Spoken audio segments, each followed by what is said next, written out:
खुर्ची आणली असल्या कारणाने सरकारची पण पळताबोळी थोडी अशी झालेली आहे।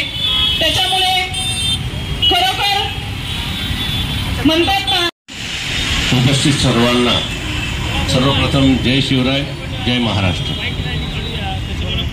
हिंदुस्थानचे आराध्य दैवत छत्रपती शिवरायांना सर्वप्रथम वंदन। व्यासपीठावर बसलेल्या माझ्या रणरागिणी भगिनींना विनम्र अभिवादन। व्यासपीठावर बसलेले सर्व उपोषणकर्ते, माझे सहकारी, गेलं दशकभर एक आंदोलन संपूर्ण महाराष्ट्राला नव्हे तर भारताला एक आंदोलन कसं असावं याची दिशा देणारं, दशा पद्धतीची हिंसा, कुठल्याही पद्धतीचा अविचार न करता झालं आणि त्याची दखल न घेण्याचं पाप आतापर्यंतच्या सर्वच शासनकर्त्यांनी केलं, चालूच राहील।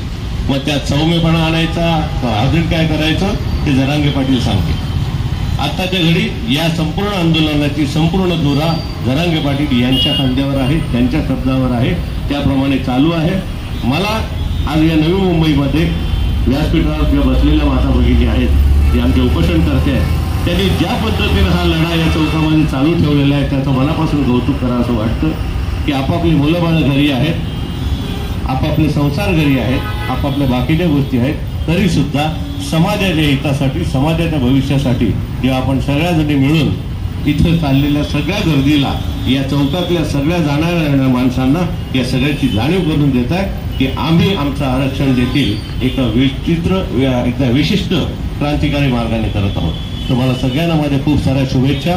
पुन्हा एकदा पत्रात लिहिलंय त्याप्रमाणे आपल्या सर्वांना आम्ही आश्वस्त करू इच्छितो की भारतीय मराठा महासंघ हा संपूर्णपणे या आंदोलनात आपण सर्वांच्या बरोबर सुद्धा आंदोलन सुरू झालेले आहे। त्याच्यामध्ये भारतीय मराठा महासंघाने सक्रिय अशी भूमिका घेतलेली आहे आणि आता इथून पुढे सुद्धा घेणार आहेत। आणि ऐरोली नगरामध्ये ऐरोली, दिघा, इल्टनपाडा असेल, देवागाव असेल, या सर्वांच्या सहमताने या ठिकाणी एक साखळी अमरण साखळी उपोषण आयोजित केलेले आहे। आणि या साखळी उपोषणाला पाठिंबा देण्यासाठी सर्व भारतीय मराठा महासंघाचे सर्व पदाधिकारी, कार्यकर्ते आलेले आहेत। या ठिकाणी अनेक वर्षापासून मराठा समाजाला आरक्षण मिळावं म्हणून पुढाकार घेणारे आमचे युवा नेतृत्व करणारे असे प्रसाद घोरपडे यांना मी विनंती करतो की आपण आपले विचार या ठिकाणी मांडावे। प्रसाद, पुन्हा एकदा माझ्याबरोबर आवाज द्या। एक मराठा, एक मराठा, मनोज जरांगे आगे बढ़ो, अरे मनोज जरांगे आगे बढ़ो, अरे आरक्षण आमच्या हक्काचं। मुळात आपण सर्वजण इथे आलात याबद्दल मी आपल्या सर्वांचे आभार व्यक्त करतो। या महाराष्ट्राचे दैवत छत्रपती शिवाजी महाराज यांना वंदन। मंचावर उपस्थित सर्व माता भगिनी यांना माझा नमस्कार। माझ्याबरोबर आलेले माझे सर्व वरिष्ठ आणि माझे सहकारी यांनाही माझा नमस्कार। जे मराठा समाजासाठी अहोरात्र प्रयत्न करणारे माझे सर्व ऐरोली विभागातील मराठा बांधव ज्यांनी आज हे साखळी उपोषण इथे केलेलं आहे त्यांचे मी मनापासून आभार व्यक्त करतो। नोगलेवाडी, तालुका कराड, जिल्हा सातारा, पण आता मी ऐरोलीमध्ये राहतो। गणपती आस्ते कदम, आस्ते कदम, आस्ते कदम, महाराज गणपती, गजाश्वपती, भूपती, प्रजापती, सुवर्णरत्न श्रीपती, अष्टवधान जागृत, अष्टप्रधान वेष्टित, न्यायालंकार मंडित, शास्त्र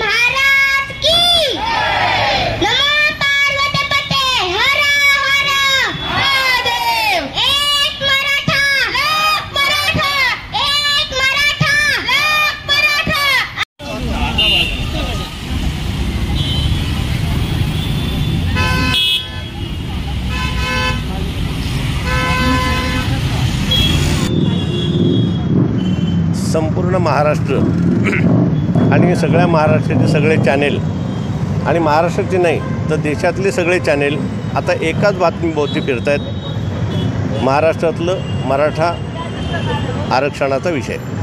आणि हा मराठा आरक्षणाचा विषय ज्या पद्धतीनं संपूर्ण सगळ्या मराठ्यांनी आज उचलून धरला आहे, लावून धरला आहे आणि त्यामुळे हे आरक्षण 100% यशस्वी होणार यात कुठलीही तिळमात्र शंका नाही. गेलं दशकभर ही आंदोलनं चालू आहेत. कुठलंही हिंसात्मक कार्य न करता किंवा कुठल्याही पद्धतीचं कायदाबाह्य वर्तन न करता झालेलं आत्तापर्यंत चालू असलेलं हे आंदोलन अचानकपणे गेल्या काही दिवसात काही हिंसात्मक वळणाला गेलं. ते कोणी केलं हा खूप मोठा प्रश्न आहे. त्याच्या पाठीमागे कोण होतं हाही खूप मोठा प्रश्न आहे. पण हे सगळं जरी लक्षात घेतलं तरी एक अत्यंत महत्त्वाची गोष्ट लक्षात घेतली पाहिजे की मराठा समाजाला आरक्षण मागण्याची पाळी ज्यामुळे आली ते आरक्षण आत्तापर्यंत सगळ्या जातींना दिलेलं आरक्षण हे आरक्षणच मुळात नसतं. किंबहुना हिंदुस्थान आरक्षण मुक्त असता तर मराठा समाजासारख्या एका आत्माभिमानी समाजाला रस्त्यावर आरक्षण उतरायची पाळी आली नसती. आणि सगळ्यात दुर्दैवाची गोष्ट अशी की आत्तापर्यंत सत्तेवर असलेले सगळे मराठे होते आणि ह्या गोष्टीला जबाबदारसुद्धा आत्तापर्यंत सत्तेवर असलेले सगळेच राज्यकर्ते होते. जे राज्य सत्तेवर नसतात ते सत्ताधाऱ्यांना दोष देतात, जे सत्तेवर असतात ते कारणं सांगतात. हा सगळा इतिहास आपण सगळेजण उघड्या डोळ्यांनी बघतोय. पण मराठा आरक्षणाची मागणी ही काय कोणाच्या स्वार्थासाठी नाही, एका समाजातल्या उपेक्षित मुलांसाठी ही मागणी आहे, त्यांच्या भविष्य घडवण्याची मागणी आहे. मराठा समाज म्हणजे साखर कारखानदार नाही, मराठा समाज म्हणजे फक्त पतपेढीवाले नाहीत, मराठा समाज म्हणजे दूध महासंघवाले नाही, तर आमचा ऊसतोड कामगार हा सुद्धा मराठा आहे, माथाडी कामगार हा सुद्धा मराठा आहे, झोपडीत राहणारा मराठा आहे, शेतकरी आत्महत्या करणारा सुद्धा मराठा आहे. याची जाणीव सगळ्याच राज्यकर्त्यांनी घ्यायला हवी होती. पण दुर्दैवाने तसं झालं नाही. सत्ताधाऱ्यांचे नावानं बोटं मोडणारे सगळेच विरोधक हे सुद्धा त्याच माळेत बसलेले होते. पण एक खूप चांगली गोष्ट झाली, काल सर्वपक्षीय बैठक झाली या विषयावर आणि सगळ्यात महत्त्वाचं आत्तापर्यंत महाराष्ट्राच्या इतिहास न घडलेली गोष्ट झाली की ह्या विषयावर आरक्षण दिलं गेलं पाहिजे, कोर्टात टिकणारं आरक्षण दिलं गेलं पाहिजे आणि हे करण्यासाठी जो काही वेळ लागेल तो घेऊ, पण सगळे मिळून प्रयत्न करू आणि हे आरक्षण मिळवून देऊ असा सर्वपक्षीय सूर त्या बैठकीत निघाला. या गोष्टीचं भारतीय मराठा महासंघ अत्यंत मनापासून स्वागत करतो. या पार्श्वभूमीवर आज या नवी मुंबईमध्ये ऐरोलीला आमच्या मराठा बंधू भगिनींनी गेले अनेक दिवस मनोजभाऊ जरांगेच्या आरक्षणाला पाठिंबा म्हणून इथं जे साखळी उपोषण केलेलं आहे त्याला पाठिंबा देण्यासाठी आम्ही सगळे इथं आलो. महाराष्ट्रभर संपूर्णपणे भारतीय मराठा महासंघ जिथे जिथे उपोषणं चालू आहेत त्या ठिकाणी स्वतः जाऊन सक्रिय पाठिंबा देतो आहे आणि या सगळ्या लढ्यात भारतीय मराठा महासंघ या आरक्षणाच्या बैठकीमध्ये सगळीकडे सामील आहे, एवढं मी आवर्जून सांगू शकतो. धन्यवाद. आज आमचा एक बांधव गेले कित्येक दिवस झालं उपाशी तापाशीपोटी उपोषणाला बसलेला आहे. अख्ख्या महाराष्ट्राने त्यांना पाठिंबा दिलेला आहे. तसंच भारतीय मराठा महासंघाच्या माध्यमातून आम्ही या ठिकाणी नवी मुंबईचे जे उपोषण चालू आहे त्यांना आम्ही पाठिंबा दिलेला आहे. खरोखर मराठ्याला आरक्षण का हवं आहे हे सगळ्यांना माहिती झालेलं आहे. म्हणून सर्व जाती धर्माच्या लोकांनी आज मराठा समाजाच्या या उपोषणाला या आंदोलनाला पाठिंबा दिलेला आहे. आमच्या मुलाबाळांचं जर भविष्य उज्ज्वल करायचं असेल तर आम्हाला नक्कीच या मराठा आरक्षणाची गरज आहे. आज खेडेपाड्यातून सर्व महिला भगिनी, लहान मुलं, म्हातारे कोतारे सगळे बाहेर पडलेले आहेत. कारण गेले कित्येक पिढ्या आमच्या ह्या ज्या अंधारात होत्या आणि त्यांचं जर भविष्य उज्ज्वल आणि उजेडाच्या दिशेने न्यायचं असेल तर या मराठा आरक्षणाची आम्हाला सर्वांना गरज आहे. म्हणून आज आम्ही या ठिकाणी ऐरोलीमध्ये भारतीय मराठा महासंघाच्या वतीनं आमच्या सर्व सहकाऱ्यांच्या वतीने आम्ही या ठिकाणी येऊन आम्ही हे निवेदन देऊन आम्ही त्यांना पाठिंबा दिलेला आहे. जरांगे पाटील साहेबांनी जो काही विडा उचललेला आहे मराठा समाजांसाठी त्याच्यासाठी आमचा भारतीय मराठा महासंघ यांच्या वतीने आमचा पूर्णपणे पाठिंबा आहे. खरं तर हे जे आरक्षणाचा विषय आहे माझं वैयक्तिक मत असं आहे की आरक्षण एकतर कम्प्लिटली नसावं आणि असावं तर जे काही वंचित लोक आहेत मग ते समाज जात या सगळ्या पलीकडे त्याचे काहीतरी क्रायटेरिया असावा, त्याची एलिजिबिलिटी असावी. कारण मला वैयक्तिक मी एक्सपिरियन्स केलेला आहे. जेव्हा मी 12वीला होते 68% भेटले आणि मला जेव्हा DEDला ॲडमिशन घ्यायचं होतं फक्त 1% मला DEDला ॲडमिशन भेटलं नाही आणि वेअरएज जिथे 55%वाल्याला ॲडमिशन मिळालं. तर ते जे एक मुलांमध्ये जेव्हा डिप्रेशन येतं ना 1 आणि 2% जेव्हा ॲडमिशन भेटत नाही तर जी काही यूथ आहे, ज्या यूथमध्ये जो काही डिप्रेशन येतो त्याच्यासाठी हे एक खूप मोठं कारण आहे.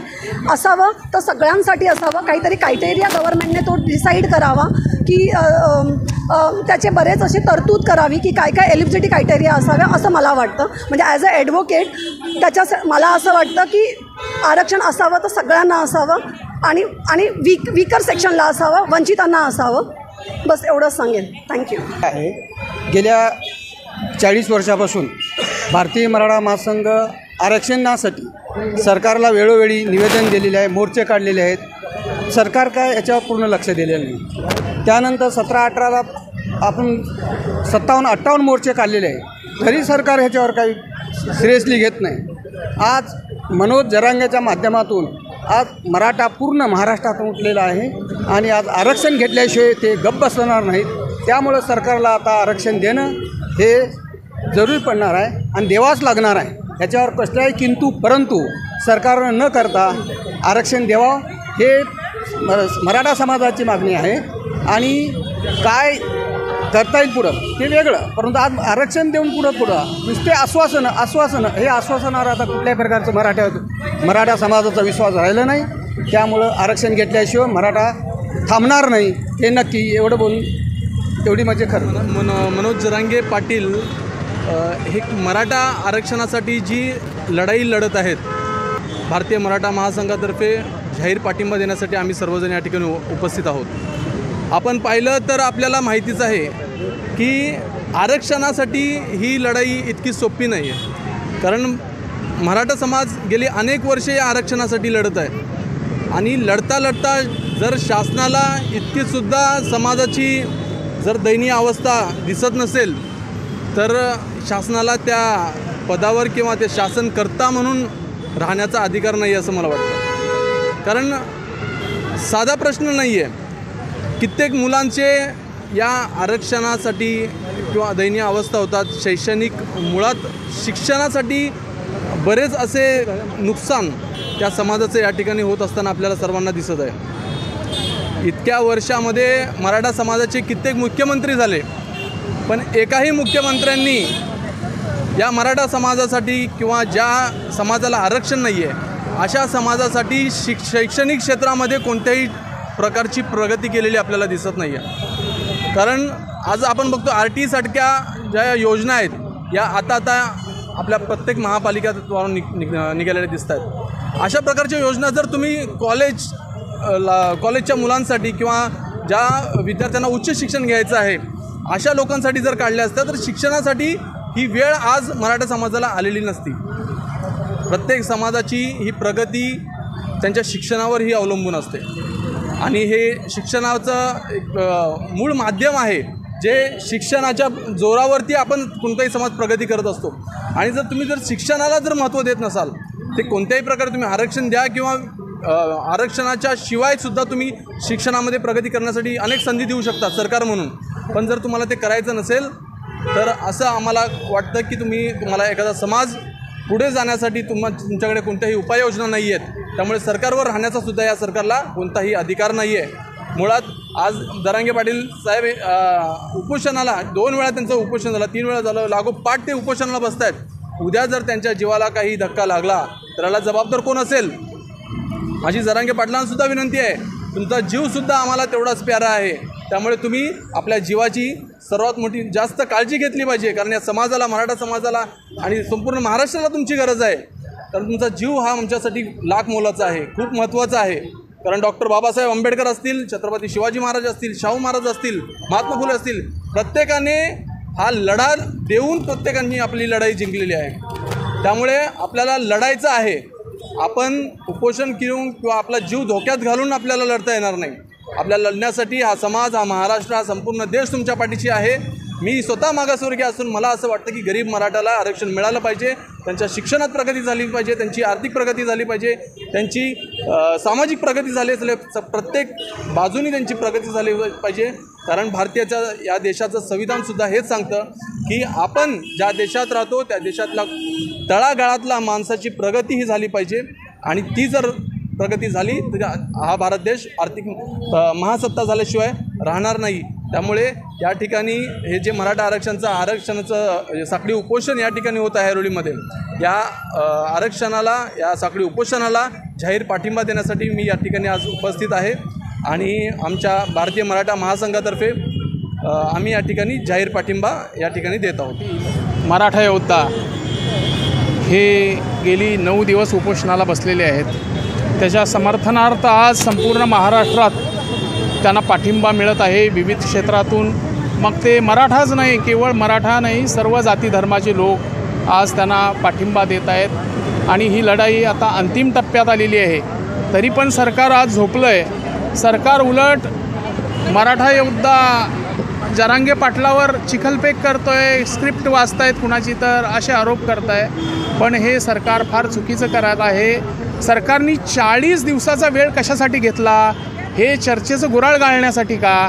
आम्ही त्यांना वेळ दिला नव्हता, सरकारनेच 40 दिवसाचा वेळ मागितला होता.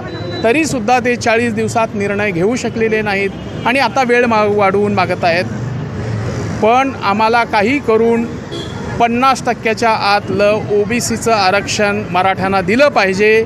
जर नाही देत असतील तर सगळं आरक्षण काढून आर्थिक निकषावर आरक्षण, मग तो कुठल्याही जाती धर्माचा असो, त्यांना द्या, एवढी मी या ठिकाणी सरकारला विनंती करतो.